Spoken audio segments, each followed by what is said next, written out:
Hello dear students, करते हैं 30 Jain 2023 session 1 का क्वेश्चन कह रहा है कि आपके पास एक बॉल है P और एक बॉल है Q।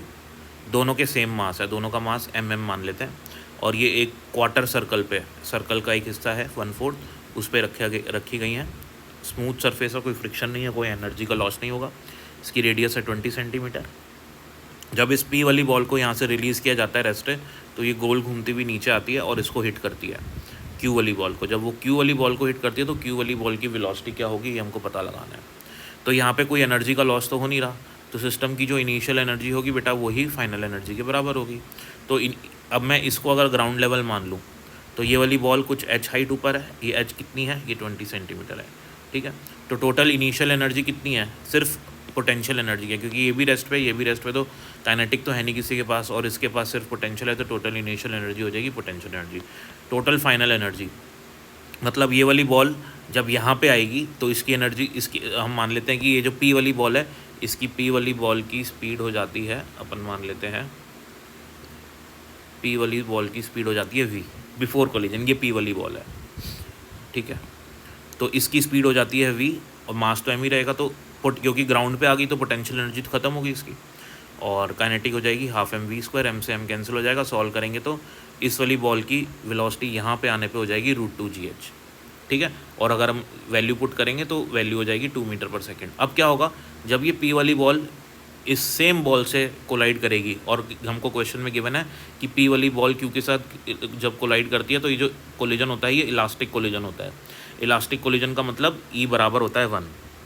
तो ऐसी सिचुएशन होती है, P वाली बॉल आई कितनी स्पीड से आई, √2gh से आई, और Q वाली बॉल रेस्ट पे थी। दोनों हो गए, दोनों ने किया कोलिजन, ठीक है ना।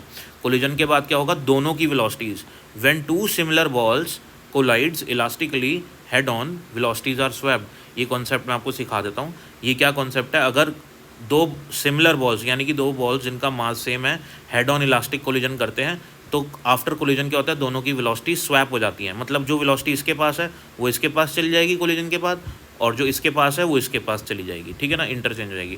तो जो Q वाली बॉल थी वो रेस्ट पे थी, है ना, और P वाली बॉल √2gh से मूव कर रही थी, तो कोलिजन के बाद उल्टा हो जाएगा, P वाली रेस्ट पे आ जाएगी और Q वाली √2gh पे चलने लगेगी। ये तो कॉन्सेप्ट है, अगर आपको पता है तो ठीक है, और आपको नहीं पता तो मैं सिखा देता हूँ कि इस चीज़ को अपन कैसे प्रूव कर सकते हैं।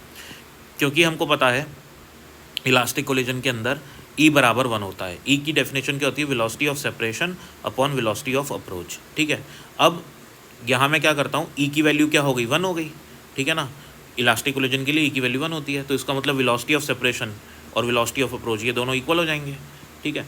तो यानी कि जिस स्पीड से P वाली बॉल इसको अप्रोच कर रही थी, किसको अप्रोच कर रही थी, Q को अप्रोच कर रही थी, ठीक है ना।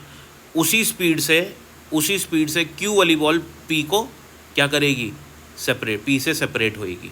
इसका मतलब जितनी स्पीड से, जैसे सपोज करो ये P वाली बॉल Q वाली बॉल को 30 मीटर पर सेकेंड से अप्रोच कर रही थी, ठीक है ना। अब होगा क्या, अब Q वाली बॉल P वाली बॉल को 30 मीटर पर सेकेंड से क्या करने लगेगी, उससे दूर जाने लगेगी। यानी कि दोनों की जो वेलोसिटी होगी वो पहले अप्रोच वेलोसिटी दोनों की 30 थी, अब दोनों की सेपरेशन वेलोसिटी 30 की रहेगी, तो दोनों इक्वल रहने वाले हैं। तो इसका अल्टरनेट मीनिंग यही निकलता है। तो आपको इस सिचुएशन को आप ऐसे भी याद रख सकते हैं, ठीक है। So this is the answer for this question. तो इसका मतलब जब बॉल यहाँ से यहाँ आएगी तो इसकी स्पीड होगी 2 मीटर पर सेकेंड, और वही 2 मीटर पर सेकेंड वो दूसरी बॉल को प्रोवाइड कर देगी। Thank you.